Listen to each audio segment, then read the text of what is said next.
آئیے آئیے آپا، السلام علیکم، کیسی ہے؟ اب یوسف صاحب نے آگے بڑھ کر رقیہ کا استقبال کیا۔ میں ٹھیک ہوں یوسف، اسود کہاں ہے؟ ہم نے کہا تھا کہ ہمیں اس سے ضروری بات کرنی تھی۔ ڈرائیور کو سارا سامان ٹیبل پر رکھنے کا اشارہ کرنے کے ساتھ ساتھ انہوں نے یوسف صاحب کی بات کا بھی جواب دیا۔ وہ بھی آتا ہے آپا، آپ بیٹھیے تو صحیح، بہت دنوں بعد آنا ہوا ہے آپ کا، ورنہ تو آپ ہمیں بھول ہی گئی تھی۔ اسود اور قرۃ العین کے ولیمے پر بھی آپ نہیں آئی تھی۔ تم اچھی طریقے سے جانتے ہو یوسف ہم کیوں نہیں آئے۔ ماں ٹانگ پر ٹانگ جما کر انہوں نے مغرورانہ انداز میں جواب دیتے ہوئے گھر کا جائزہ لیا۔ دیکھیے آپا، اگر آپ اس وجہ کو لے کر اب تک مجھ سے ناراض ہیں تو میں معافی چاہتا ہوں، لیکن مجھے نہیں لگتا میں نے جو بھی کیا وہ غلط کیا۔ اس میں میرے بیٹے کی خوشی تھی اور میرے لیے میرے بچوں کی خوشی سے بڑھ کر اس دنیا سے کوئی چیز عزیز نہیں۔ اور ہماری خوشی کا کیا یوسف؟ خیر، ہم اب وقت گزرنے کے بعد اس فضول بحث میں نہیں پڑنا چاہتے۔ تمہارے در پر ایک بار پہلے میں حال ہی ہاتھ جا چکی ہوں، لیکن اب نہیں جاؤں گی۔ اسود کہاں ہے؟ ہمیں اس سے بات کرنی ہے۔ چہرے پر کرہت تاثرات سجاتے ہوئے انہوں نے کڑوے لہجے میں کہا۔ آگے ہے اسود آپا، نہ چاہتے ہوئے بھی یوسف صاحب کے لہجے میں ناراضگی کے عنصر شامل ہو گئے۔ السلام علیکم پھوپھو، سیڑھیوں سے اتر کر اسود نے جھکا سلام کیا اور بالکل ان کے سامنے والے صوفے پر آ کر براجمان ہو گیا۔ وعلیکم السلام بیٹا پھوپھو جان، کیسے ہو بیٹا؟ مٹھاس بڑے لہجے میں کہتے ہوئے رقیہ بیگم نے اسود کے سر پر ہاتھ رکھا۔ ان کے اس مٹھاس بڑے لہجے پر اسود نے سوالیہ نظروں سے یوسف صاحب کی طرف دیکھا، مگر وہاں سوائے پریشانی اور ناراضگی کے کوئی تاثر نظر نہ آیا۔ جی پھوپھو، رات قرۃ العین بتا رہی تھی کہ آپ خاص مجھ سے ملنے آ رہی ہیں۔ اسود نے اپنے ساتھ قرۃ العین کا ذکر کرنا ضروری سمجھا، اور اس کی توقع کے عین مطابق ان کے چہرے کے پیار بڑے تاثرات ایک دم غائب ہونے کے ساتھ نفرت بڑے تاثرات اوپر آئے، جنہیں دیکھا اسود کے ماتھے پر بال پڑے، بال کچھ اور گہرے ہو گئے۔ جی پھوپھو بولیے، کیا کام تھا آپ کو؟ مجھ سے اسود نے بھی بنا ادھر ادھر کی باتوں میں وقت برباد کرتے ہوئے ڈائریکٹ مدعے کی بات کی۔ آج میں تم سے تمہاری بیٹی لینے آئی ہوں اپنے ارحم کے لیے۔ تم تو جانتے ہو تمہاری بہن کا لفظ بولتے ہیں ان کے گلے میں گلٹی ابری۔ بھلا جس بیٹی کو ہمیشہ اسود کی دلہن بنا کر اس محل نما بنگلے میں ہمیشہ راج کرتے دیکھنے کا خواب وہ اسی بیٹی کو اب اسود ملک کی بہن کہتے ہوئے ان کی زبان کچھ دیر کے لیے ان کا ساتھ چھوڑ گئی۔ کچھ لمحوں کے توقف کے بعد انہوں نے لمبا سانس لیتے ہوئے پھر اپنی بات جاری کی۔ میری بیٹی کے لیے ہم نے شوہر گر داماد ڈھونڈا ہے، ایک ہی بیٹی ہے ہماری، اسے ہم خود سے دور جاتا نہیں دیکھ سکتے تھے۔ تبھی میں بیٹی کی ماں ہوتے ہوئے بھی اپنے بھائی کے در پر جولی پھیلا کر آئی تھی، اس مان سے کہ میرا بھائی مجھے خالی ہاتھ واپس نہیں بھیجے گا، لیکن تمہارے ڈیڈ نے تمہاری خوشی کا بہانہ بنا کر مجھے خالی ہاتھ لوٹا دیا۔ ایک منٹ پھوپھو، آج بھی کچھ باتیں صاف کر دینا چاہتا ہوں تاکہ مستقبل میں اگر آپ دوبارہ آئیں یہاں تو ماحول میں اتنا تناؤ نہ آئے جتنا آج آیا ہوا ہے۔ ڈیڈ نے آپ کو منع کیا میری خوشی کا بہانہ بنا کر نہیں، بلکہ سچائی بتا کر۔ قرۃ العین میری من چاہی بیوی تھی، ہے اور ہمیشہ رہے گی۔ اگر آپ کی بات مان کر آج آپ کی بیٹی سے میری شادی ہو بھی جاتی تو میرا نہیں خیال کہ میں اس کو کوئی خوشی دے پاتا جس سے آپ کو بہت تکلیف ہوتی۔ جہاں تک بات آتی ہے جولی پھیلا کر ہمارے در پہ آنے کی، تو میں آپ کو یاد دلانا چاہوں گا قرۃ العین کوئی غیر نہیں ہے۔ جتنا آپ کو میں عزیز ہوں اسی طرح آپ کو قرۃ العین بھی عزیز ہونی چاہیے تھی، کیونکہ جیسے میں آپ کے بھائی کا بیٹا ہوں اسی طرح قرۃ العین بھی آپ کے بھائی کی ہی بیٹی ہے۔ اور اب آتے ہیں میری بیٹی کے لیے آپ کے ارحم کے پرپوزل کی طرف۔ پہلی بات، آپ ارحم کی نانی ہے، اس کی ماں نہیں اور نہ ہی باپ۔ میں مانتا ہوں آپ نے بھی بیٹی کے لیے غیر داماد ڈھونڈا ہے اور آپ ہی ان کی ساری ذمہ داریاں نبھاتی ہیں، لیکن پھر بھی ایک ماں اور باپ کا ان کی اولاد کے سب سے زیادہ حق ہوتا ہے۔ اور جہاں تک بات آتا ہے آپ کے رشتہ لانے کی، زمانہ دیکھا ہے آپ نے تو اتنا تو اندازہ ہوگا ہی کہ جو رشتے بچپن میں کر دیے جاتے ہیں 90% ان کا انجام غلط ہی نکلتا ہے۔ دوسری بات، جہاں تک بات ہے ارحم کی، تو آپ کو کیا لگتا ہے کہ مجھے کچھ علم نہیں؟ 9 سال کا بچہ ہو کر بھی وہ عام بچوں کی طرح معصوم نہیں ہے۔ ابھی سے ایک بات دماغ اور بگڑا ہوا ہے، دوسرے بچوں کو تکلیف پہنچا کر اسے سکون ملتا ہے، اور یہ سب آپ کے بے جان لاڈ پیار کی وجہ سے ہو رہا ہے۔ خیر، میں معذرت چاہتا ہوں آپ سے، آپ کو ہمارے گھر سے ایک بار پھر آج حال ہی حال جانا پڑے گا، کیونکہ میرے لیے بیٹی کا درجہ بیٹے سے کم نہیں۔ زندگی کی ہر خوشی پر اس کا بھی اتنا ہی حق ہے جتنا ارسل کا۔ جس طرح ارسل کو ہم اپنی زندگی کا فیصلہ کرنے کا حق دیتے ہیں، اسی طرح میری بیٹی کو بھی حق ہے اپنی زندگی کا فیصلہ کرنے کا، لیکن آخری فیصلہ تب بھی میرا ہی ہوگا۔ اسما نے جو ایک بار بولنا شروع کیا تو وہ اپنے دل کی باتیں اور فیصلے سے رقیہ بیگم کو مکمل آگاہی دے کر ہی رکا، اور اب وہ بنا کسی تاثر کے رقیہ بیگم کے لال ببوکا ہوتے چہرے کو بڑے آرام سے دیکھنے میں مصروف تھا۔ غلط کیا تم نے، عثمان ملک شدید تیش میں کھڑے ہوتے ہی اس نے ہاتھ میں پکڑا شیشے کا گلاس پوری طاقت لگا کر فرش پر دے مارا۔ ساری لگاوٹ ایک طرف رکھتے ہوئے انہوں نے اس وقت پھپھو اور بہن ہونے کے رشتے کو بلائے طاق رکھتے اور یوسف تمہارے سامنے تمہارے اس بیٹے کی اتنی مجال ہو گئی کہ اس نے مجھے منع کیا۔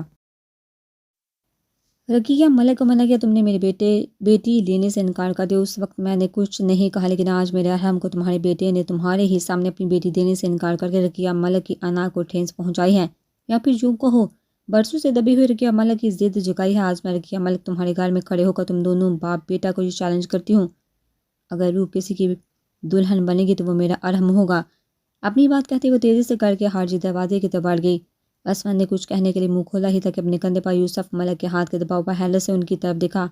ڈیڈ، وہ میرے سامنے میری بیٹی کے بارے میں اتنی بڑی بات رہنے دو عصمت، وہ اس وقت بہت غصے میں ہیں، ان کا ہماری وجہ سے دوہری بار مان ٹوٹا ہے، جب غصہ ٹھنڈا ہوگا تو خود ہی ٹھیک ہو جائیں گی۔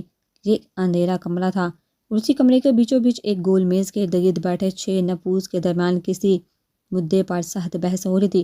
چھت پر لگے بلب کی مدھم روشنی ان کے چہرے کے نین نقوش بڑی مشکل سے واضح کر رہی تھی۔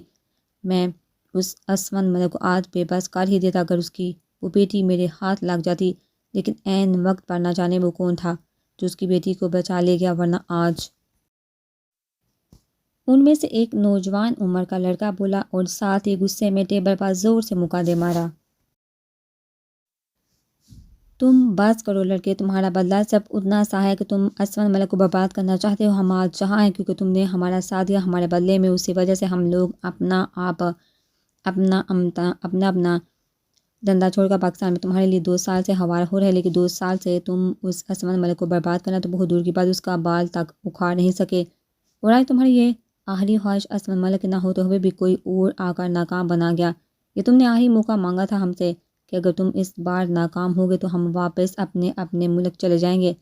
ہماری جان کو بھی خطرہ ہے، ہم نے بھی 2 سال پہلے جو کارنامہ سارے انجام دیا ہے وہ کوئی عام حادثہ نہیں تھا، بھلے وہ کیس ہم نے کلوز کروا دیا ہے، لیکن پولیس کی نظر میں ہم مجرم تو ہیں، اور اب ہم جا رہے ہیں۔ ان میں سے ایک 40 سالہ آدمی نے اس نوجوان لڑکے کو ہری جھنڈی دکھاتے ہوئے بات ختم کر دی، اور اب وہ باقی سب کی طرف دیکھتے ہوئے ان کی رائے کا منتظر تھا، اور باقی سب کے چہرے کے تاثرات بھی اس آدمی کے تاثرات سے کچھ کم نہ تھے۔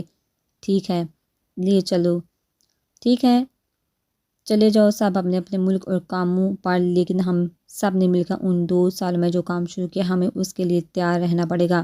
ان کے تاثرات دیکھتے ہوئے نوجوان نے بھی حامی بڑی، ہاں بالکل، ہم ملتے رہیں گے۔ ان سب نے بھی اس نوجوان کی بات پر حامی بڑی۔ ان 5 میں سے روح پر حملہ کرنے والا کوئی نہیں تھا۔ اپنے محظوظ کمرے میں کھڑے ہو کر اس نے اپنی ذہانت سے بھرپور نظروں کا مرکز ان تصویروں کو بنایا۔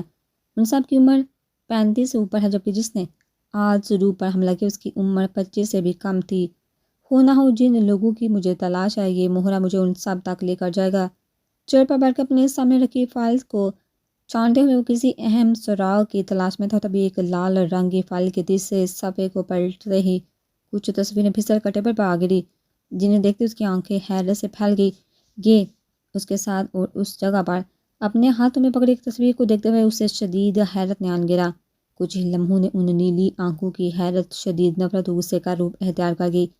اپنی چیئر کو ہلکا سا پیچھے سرکا کر اس نے 2 قدم میں سامنے کی دیوار تک کا فاصلہ طے کیا، اور اس پر لگی ان 6 تصویروں کے ساتھ اب یہ تصویر بھی نصب ہو چکی تھی۔ واؤ، کیا بات ہے، دن بہ دن میرے دشمنوں کی تعداد میں اضافہ ہوتا جا رہا ہے۔ پینٹ کی جیبوں میں ہاتھ پھنساتے ہوئے اس نے تمسخرانہ انداز میں سامنے لگی تصویروں کی طرف دیکھا۔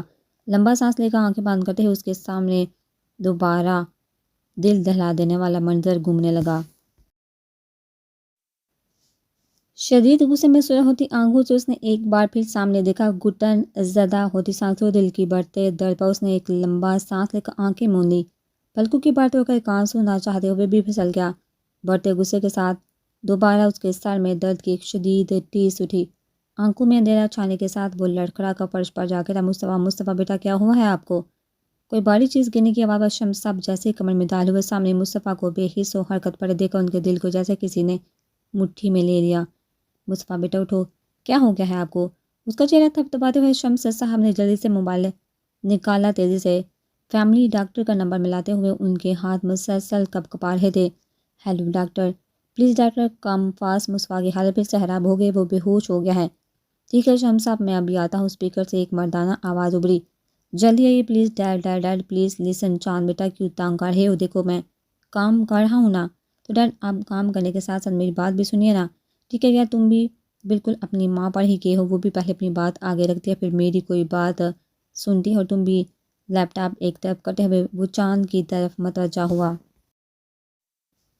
کر لو دونوں باپ بیٹا میری برائیاں کر لو، بہت اچھا کام کر رہی ہو نا دونوں۔ ٹرے میں چائے لاتی چمیلی کے کانوں میں سلیم کے آخری الفاظ گئے تو اس کا دماغ بکس اڑ گیا۔ اور او میری ہیما مالی، میں تمہاری برائی نہیں کر رہا تھا، بلکہ میں تو کہہ رہا تھا کہ ہمارے بیٹے کی زیادہ تر خصوصیات تم بڑھ گئی ہیں۔ پہلے تو میرے کو تم دونوں باپ بیٹا یہ بتاؤ کہ یہ ہیما مالی آپ کی لگتی کیا ہے، اور دوسرا کہ جب آپ کا یہ سپوت آپ کو پریشان کرتا ہے تو یہ میرے جیسا ہو جاتا ہے، مگر جب یہ سارا دن مجھے تپاتا ہے تب یہ کس جیسا ہوتا ہے، ذرا مجھے بھی تو پتہ چلے۔ تو یہ ٹیبل پر رکھتے ہوئے وہ کمر پر دونوں ہاتھ جما کر لڑنے کے لیے بالکل تیار تھی۔ او موم پلیز ناٹ اگین۔ چاند نے صوفے پر کے کوشنز میں اپنا سر دیا۔ دیکھا دیکھا آپ نے پھر سے اس انگریز نے انگلش میں گٹمٹ کی ہے تاکہ میں ساری زندگی اس کے انہی الفاظوں میں الجھی رہوں اور آپ کے اس ہیما مالنی والے معاملے پر ذرا توجہ نہ دے سکوں۔ او خدا، تمہارا نام چمیلی نہیں کریلی ہونا تھا۔ سلیم یہ صرف دل ہی دل میں بول سکا۔ چاند بیٹا آپ اپنے کمرے میں جائیے، میں کچھ وقت میں آ کر تسلی سے اپنے راجہ بیٹا کی بات سنتا ہوں، ٹھیک ہے ڈیڈ؟ اپنا چائے کا کپ اٹھا کر وہ سیڑھیوں کی طرف بڑھ گیا اور تم ادھر ادھر۔ چاند کو جاتا دیکھا اس نے چمیلی کو میری طرف آنے کا اشارہ کیا۔ جی نہیں چائے پیے، مجھے پھر برتن بھی صاف کرنے ہیں۔ ارے ادھر تو آؤ آؤ، یہاں میرے پاس بیٹھو۔ چمیلی کا ہاتھ پکڑ کر وہ اسے خود صوفے تک لایا اور اس کے دونوں ہاتھ اپنے ہاتھوں میں لیے۔ کیا ہو گیا ہے؟ کیوں آج کل اتنی چڑچڑی ہو رہی ہو؟ طبیعت ٹھیک ہے تمہاری؟ کافی دنوں سے وہ نوٹ کر رہا تھا چمیلی کا مزاج کچھ چڑچڑا سا ہو گیا، پتہ نہیں میرے کو کیا ہو رہا ہے۔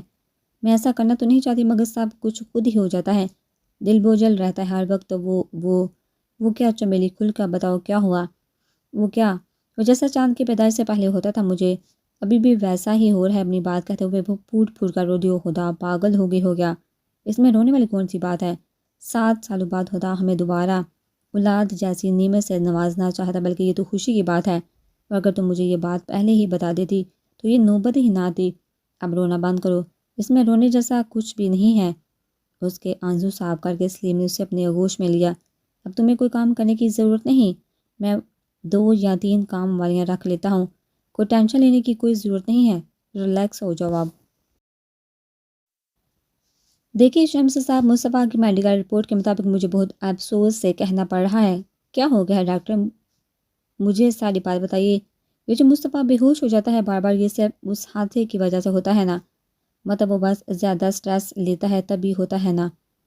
بولیے نا ڈاکٹر، میرا دل بیٹھا جا رہا ہے، آپ چپ کیوں ہو گئے؟ شمس صاحب میرا مشورہ بس یہی ہے آپ سے، اب مصطفیٰ کو جرمنی لے جائے، کیونکہ مصطفیٰ کو جو ہوا ہے اس کا بہتر علاج وہیں پر ہو سکتا ہے۔ کیا ہوا ہے میرے مصطفیٰ کو ڈاکٹر؟ خود پر قابو پاتے ہوئے انہوں نے بڑی مشکل سے خود کو ہر بات کے لیے تیار کیا۔ آپ کے مصطفیٰ کو برین ٹیومر ہوا ہے، ابھی فی الحال شروعات ہے، اور یہ برین ٹیومر بہت آہستگی سے ان کے دماغ میں بڑھ رہا ہے۔ شاید قسمت آپ کو موقع دینا چاہتے ہیں کہ آپ مصطفیٰ کی زندگی بچا سکے، کیونکہ اس کا برین ٹیومر شروعاتی امراض میں ہے تو مصطفیٰ کے بچنے کے چانسز زیادہ ہیں۔ جرمنی میں میرے کچھ جانے والے ڈاکٹر بھی ہیں، وہاں مصطفیٰ کی سرجری ہوگی تو یہ انشاءاللہ ٹھیک ہو جائے گا۔ اپنی بات کہہ کر انہیں شمس صاحب کے کپ کپاتے وجود کی طرف دیکھا۔ ہمت رکھیے شمس صاحب، آپ کا پوتا بہت باہمت ہے، وہ لڑے گا اس بیماری سے، آپ اسے لے جائیے جرمنی، وہ ٹھیک ہو جائے گا۔ ڈاکٹر اپنی طرف سے شمس صاحب کو تسلی دے کر نہ جانے کب کا جا چکا تھا۔ مگر شمس صاحب ابھی بھی ویسے ہی کھڑے تھے، تبھی مصطفیٰ کے کمرے سے آتی آواز پر وہ خیالوں کی دنیا سے باہر آئے۔ ہاں ہاں بیٹا آتا ہوں ابھی۔ آنکھوں میں آتی نمی کو انہوں نے بڑی مشکل سے پیچھے دھکیلا۔ دادو کیا ہو گیا ہے آپ کو؟ مصطفیٰ نے شمس صاحب کے سوئے ہوتے چہرے کو دیکھا سوال کیا۔ کچھ نہیں ہوا مجھے، میری ایک بات کا جواب دو، تمہاری زندگی میں تمہارے اس بوڑھے دادا کی کیا اہمیت ہے؟ آج مصطفیٰ کو ان کا لہجہ اپنے دادو کا نہیں بلکہ وہی پرانے شمس صاحب کا لگا جو وہ ایک بار فیصلہ کر لیتے تھے، پھر چاہے دنیا ادھر سے ادھر ہو جائے، ہوتا وہی تھا جو ان کا فیصلہ ہوتا تھا۔ دادا آپ کیسی باتیں کر رہے ہیں، میری زندگی میں آپ کی کیا اہمیت ہے یہ شاید میں لفظوں میں بیان نہ کر سکوں۔ تو پھر ہمارا جو فیصلہ ہوگا ہم امید کرتے ہیں اس فیصلے کا کہ تم کوئی سوال جواب نہیں کرو گے۔ کیا مطلب ہے دادو؟ کون سا اور کیسا فیصلہ؟ ہمارا فیصلہ یہ ہے کہ آپ اور ہم اسی ہفتے جرمنی جا رہے ہیں۔ اپنی بات کہتے ہوئے وہ جانے کے لیے مڑے۔ واٹ دادو، آپ کو اندازہ بھی ہے آپ کیا بول رہے ہیں؟ یہاں سب کچھ چھوڑ کر آپ کے ساتھ جرمنی چلا جاؤں؟ سوری دادو، مگر میں آپ کی یہ بات نہیں مان سکتا۔ مصطفیٰ شاہ، اگر آپ سچ میں اپنا بدلہ لینا چاہتے ہیں، سچ میں آپ کی زندگی میں ہماری کوئی جگہ ہے، تو آپ میرے ساتھ جرمنی جائیں گے، اور یہ ہمارا آخری فیصلہ ہے۔ اب کوئی سوال جواب نہیں، آپ کا سامان ہم پیک کر دیں گے۔ اگر آپ کو اپنی طرف سے کچھ ساتھ لے کر جانا ہو تو وہ آپ رکھ لیجیے گا۔ اپنا حکم صادر کرتے مصطفیٰ کو سو چکے بور میں ڈوبا چھوڑ کر کمرے سے جا چکے تھے۔ وہ اپنے کمرے میں بیٹھ کر کام کرنے میں مگن تھا، تبھی ایک پتھر کھڑکی کا شیشہ توڑتے ہوئے کمرے کے بیچوں بیچ آ کر گرا۔ اسمن نے حیرت سے کمرے میں ہوئی اچانک اس ہلچل کو دیکھا، جب بھی نظر کمرے کے بیچوں بیچ بڑے پتھر پر گئی جس کے ارد گرد کاغذ لپٹا ہوا تھا۔ تیزی سے اس نے پتھر اٹھا کر اس سے کاغذ کو الگ کیا اور اس میں لکھی تحریر کو حیرت سے دیکھنے لگا۔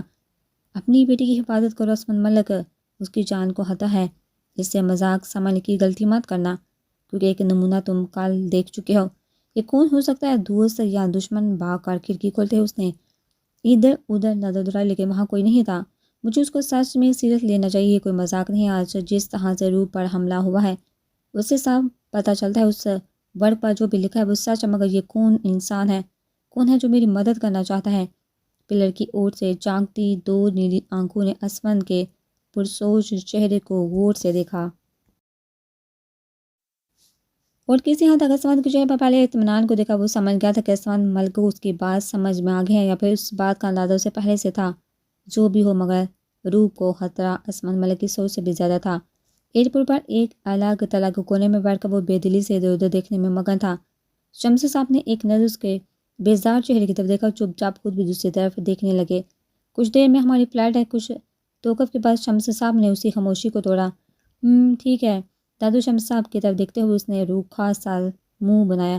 اگر ٹھیک ہے تو منہ پر 12 کیوں بجا رکھے ہیں؟ دادو پلیز، میں بہت سیڈ ہوں، آپ جانتے میں نہیں جانا چاہتا، مگر پھر بھی آپ نے۔ اس کے باقی کے الفاظ ہی منہ میں رہ گئے جب اس کی نظر کسی سے بات کرتے ہوئے اسمن ملک پر گئی۔ اسمن ملک یہاں کیا کر ہے؟ اس نے شمس صاحب کی طرف دیکھ کر سوال کیا۔ مصطفیٰ کی نظروں کے ارتقاط میں شمس صاحب نے اس کی طرف دیکھا، کسی سے بات کر ہے، شاید یہ کسی کو یہاں تک چھوڑنے آیا ہے۔ مجھے بھی ایسا لگتا ہے۔ تبھی اپنی فلائٹ کے اناؤنسمنٹ پر شمس صاحب نے مصطفیٰ کی طرف دیکھا۔ چلو مصطفیٰ، جانے کا وقت ہو گیا۔ ہاں، جانے کا وقت ہو گیا، مگر یہ جانا صرف عارضی ہے، میں واپس آؤں گا۔ پاکستان بہت حساب کتاب باقی ہیں میرا اپنے دشمنوں کی طرف۔